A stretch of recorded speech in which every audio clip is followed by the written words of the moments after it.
we all were like struggling with, what does this mean? What are we supposed to do? I went on to a few pay-to-play sites and I had to get into the algorithms and learn the game. And sometimes you're auditioning 15 to 20 times a day, because that's how much work there is. If you're willing to pay for these opportunities, and then pretty soon you see that within those 20 a day, you know, you're doing 100, 150 a week, you get one gig every 50 to 100 auditions on the online sphere. So all of a sudden, yes, it's like a full-time job of, you know, 15, 20 auditions a day. You're kind of doing that for the day. You go eat, come back, oh, there's 5 new auditions. I guess I paid for this. But that was also a relationship I didn't like with the site, because I felt indebted to it. I paid for this, I have to do it. Oh, it's 2 in the morning and this one's gonna be done by 7 a.m. I better do it now. It's just like, that was bad for the way my body processes anxiety. But there's way more work outside of the agents, and most of the time when you're dealing with agents, it's to deal with things that are at like the union level or the gate-kept level. And of course, that's fun stuff, and it's well paid, but no one starts there. So you get all this work, thousands of opportunities a day, all over the world, with clients all over the world, who, after you get that first gig with them on that site, they're just your client. You guys just connect and you deal with each other off-site, which is a really nice thing too. But I would not say that an agent is gonna make or break your career. If anything, you are always gonna be the best agent of you anyway.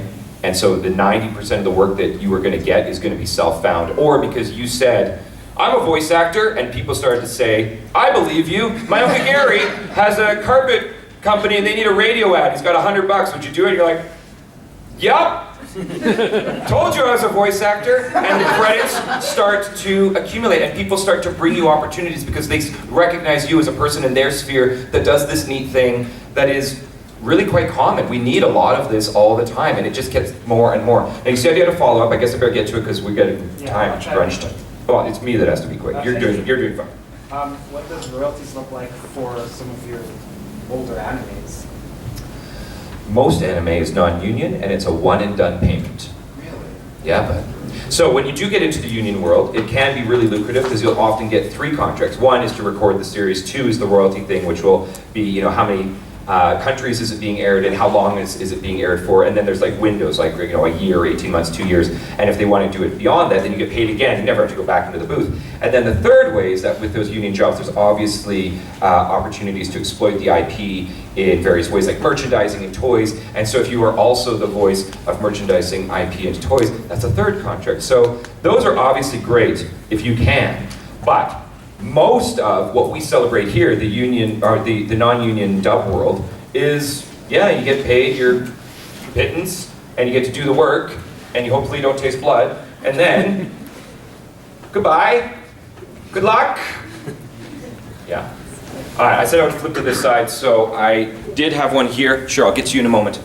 So I'm curious, you mentioned like, you know, starting out voice acting, like maybe like you're in some fancy characters trying to like sound like them, mimic them in some way. I'm curious, how would you like say transition from like mimicking just simply like character voices, like how, you know, in art you kind of copy other like artist style and then kind of form your own voices for certain like characters in a way. Because for example, if like say, oh, voice an angry guy, you sometimes I would think, oh, I would sound exactly like this other voice actor who I know, who I associate with the emotion of angry.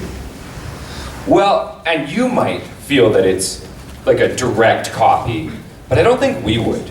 And in fact, a lot of people will do their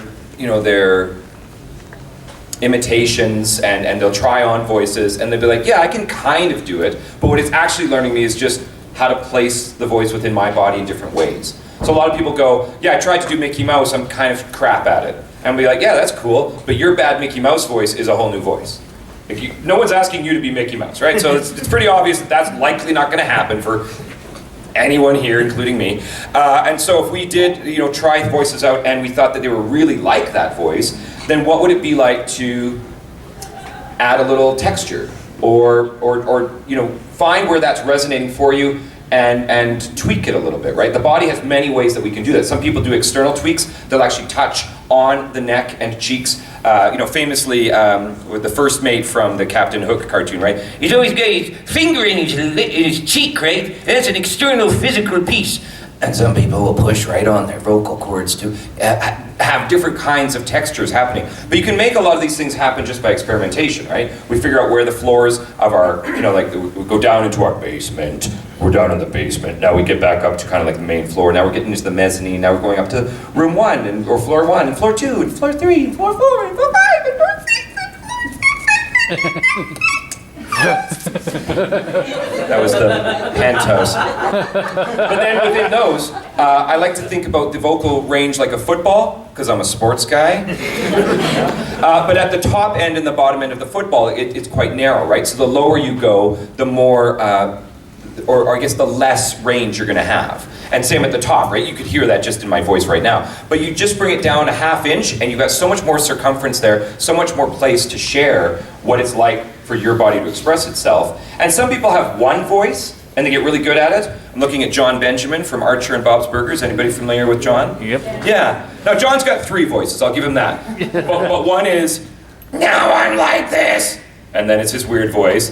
And then he also does a nasal thing. And I love him. But he really does get to work just being him. So if you are a person that's like, I can't do voices, no problem. Look at Louise Belcher. I mean, Kristen Schaal is one of the most iconic voices in the voiceover sphere. Mabel, the dinosaur from Toy Story, not the T-Rex, the Triceratops. Anyways, does Kristen Schaal ever change their voice? Why would they? The brand of Kristen Schaal's voice is what gets them all this work. So if you get good at your voice and it's quirky and weird, make your brand quirky and weird and tuck into that and be the best of that you can be. And if you love doing voices and you like to play with, various affects in the voice, then as long as it's not hurting you, see what's possible in those realms. And if it is hurting you, try to release tension from the throat and try again. And maybe it's a little different than you'd imagined, but it's not going to hurt you. And again, it's a new voice to play with.